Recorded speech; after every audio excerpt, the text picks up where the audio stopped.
works extremely well with the Diana. So when it's left open, like the only reason you would pick Diana as T1 is to deny this combo, but it doesn't work well into set, but it works so well with set. So this is why teams are prioritizing this duo right now on blue side, because you just get away with it. Like, haha, what are you going to do, T1? You don't want Diana. Yeah. You can't stop us from taking it.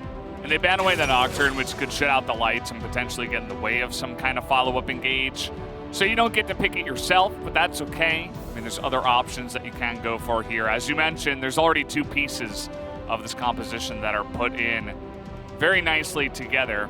And you just get scaling here, long range, or sorry, not long range, but attack damage. Jinx didn't range, whatever. But you can get an AD carry here. That's what I was trying to say to round this comp. It's like the translation from Korean. Ranged damage. Yes. And how will they respond here is the real question, because you can take something like a Thresh right now, which is strong with your Varus, and another champion that Jinx would like to have with her, and you could ban away the Tahm Kench, second banning phase. They can do the... But they just want somebody to jump in there with them, and Rel will be the choice. Now the Jace is kind of interesting. Yeah, the Jace allows you to poke into setting up these fights. Like, you can chip away at the health bars of T1. It also means that in the later game team fights, when Jace is hitting that poke, before you try to group around a Drake as T1, that sometimes your health bars will be fairly low, and it feels like you're facing certain death. I don't like this Twisted Fate pick that much. I don't think it has the same power versus a Diana. She's not as squishy. You know, she's not going to be... But yeah, you know... Oh, all right, trying to get on top here, and the burst might be enough. The follow-up is there, and the flash comes in for first blood. As Blank, he's going to go down to the turret, though. So, you know, I mean, it's first blood, but it's also not that great of an advantage, actually. In fact, please trying to get this last minion. Oh, he actually moves in as well. I don't think that Dash is going to save him here. Straight into the wall, and down will go Kana. Does not even flash. That's some bad communication, actually. Yeah, I mean, they saw the rotation in the jungle. Like, this is the second time this has happened now. The last game was Faker, of course. All right, trying to trade it back. The Devour will come in as Flash will be used as well, but Faker not really in position to get away. And the dive will be easily countered. There, maybe they could have actually made a play. Uh-oh. Still going to look for it, though. Kind of, he has Flash because he didn't use it in the last one, but I think it's the same thing as the last gank, right? He's going to try to trade it on the Doran, but Dove tanks up all the damage. He's like, thank you very much. I will just smack you in the face now. And how about we get our Diana scaled up even more, as Kana cannot escape from the game. Pretty aware of that. Yeah, we also didn't see the item that much. Kana might just die, as actually it was a bait all the time, apparently, as a couple of shots will do it. Kana will be able to pick up the kill as well as get the teleport. No way. Here comes a rocket. And it will not land, as Lucian was nowhere near the lane, actually. Trying to get on top of Cuz now, but Tahm Kench is a champion. Will it matter, though, as huge equalizer does come in. Trying to trade it back, and it will be able to. As Keria gets so much value out of this Tahm Kench. Yeah, I mean, Varus' damage cannot be underestimated, too, at this stage of the game. You know, he doesn't have his Mythic up just yet, but he's doing a ton.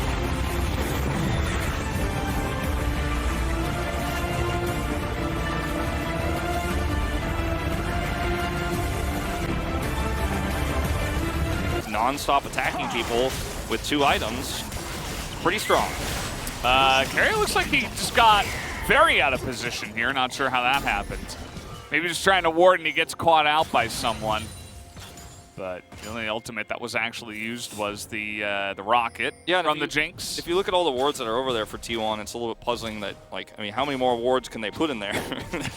Could have been trying to clear up the vision. Yeah. There's a control ward just to the north of the wards there, and there's one in the Dragon Pit, so. Look at this again. I think they should know on time, but Cuz is trying to get the damage down, and he will be able to trade it 1-for-1 after all of that. Of course, a couple of assists will go the way of KT, as Faker teleports about 3 meters, and that's it. Yeah, he was setting up the Destiny just in case he needed help, but decides to go forward instead. So we're hanging out here once again. Exhaust will come down. The Chains of Corruption will buy some time here, as he will have to flash with the equalizer on top of the Zhonya's. He gets away, and they get the teleport out of Dove. So this is actually really important, especially with the amount of pressure that Khan is putting on the side lane. Yeah, exactly. You can see 2 pings coming down. Around the Baron, I think it's because they've totally denied any vision around this objective. And they want to rotate. Okay, this is 3 guys getting on in there on top of Dove, and we'll see if they can actually kill the Set this time. A Set is going in. Will do a lot of damage, but eventually does go down with all of the control that T1 has. Yeah, I mean, he can't buy enough time. We talked about how he's the best sponge to actually deal with these sorts of rotations, these sorts of group ups, but when the rest of the team is that far away, even with his showstopper, nice hit here, not going to be a kill. Value with a Jace on your team to have that extra vision. Oh boy. Varus. I mean, Teddy, and you see Cuz gonna drop down that equalizer. They're just gonna kill Harp. And now Blank is all alone on the bottom side, immediately gets exhausted. And Kana nearly dies. He will actually burn down, but it's still a 2-for-1 in favor of T1. And T1 will be able to take this Drake, and you know, with no Blank here, no Smite, you're not going to be able to try to trade a Baron for this. Like, they're grouping up around it. Another nice attempt here from Noah. Close, but not good enough. He's actually going to get caught. Oh, he has to cleanse. Yeah, nicely done. But, I mean, there's no question. T1 have actually regained control of the map right now. Faker's feeling himself right now. He's really getting in there. And with the Devour available, he will be able to do stuff like that. It's not going to amount to too much, as I think they'll just back away, but still, it's a really big map win here to T1. It really, really is. The first time they have real clear control. As I'll watch this one more time, look at the poke from Varus and Rumble. This is why this combo is utilized so much. And Harp is not tanky, right? He takes so much damage from the lethality that he just goes down. And yes, you can see what this comp is capable of with the poke when they have actually an angle to shoot it in. The Baron here, they have to engage. KT are baiting this red side Varus, not going to be enough to deny it, even though Blank does nearly go down. And now here comes the wraparound as they're looking for it. The wildcards come in, but they're just corralling KT up to the top side here. This is such a scary place for T1 to be, actually. You have to respect this comp. It can still team fight you. They're coming up. Faker's going to get one, and now Cuz should be able to take down the Set up there. Although it is Set, nearly able to trade it back.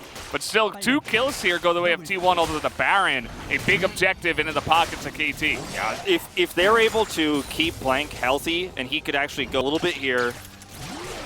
Poke, already Dove is at half health. Yep, he's set, so he'll get a lot of that back pretty quickly. But you can still see the damage coming through. But again, not on the best target here. Oh. Close. A little bit, and okay, the equalizer a little bit late, but it's still going to go the way of Cuz as he's able to get the smite down, but here is that hard engage that comes in from the side of KT. But Kana able to cut it out. Teddy can't quite do the same, though. And now with no TK, no Tom Kent's here to save them. T1 are just backing away. Cuz even going to use the stopwatch, try to buy a little bit of time. Kana cannot turn this around. There's nothing he can do. He's just going to have to back off. Faker just barely escapes here.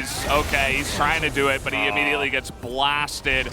And now with no Lucian. That's a massive mistake. Like, he considered it, and if he actually ends up sneaking in there and getting a few kills, then it's massive, right? Like, it's a high risk, high reward play, but the trade-off here, like you said, is you're actually going to maybe lose this game now. If anyone dies on this defense, it is over. We're going to a game 3. Faker. Oh, no. Faker going to get hit by the zap. I think that's it. He gets slowed down. Tom Kent's not enough. He's trying to get in and kill the minions. He's going to kill one, but he can't kill the second. And with that, that's going to be the turrets going down, and the Nexus will follow KT. They win one big team fight on the Infernal Drake. And even though they do not get it, they will get themselves a game number 3. And I would hope we get a replay of it. We don't always when the game ends, but I really would like to see that engagement.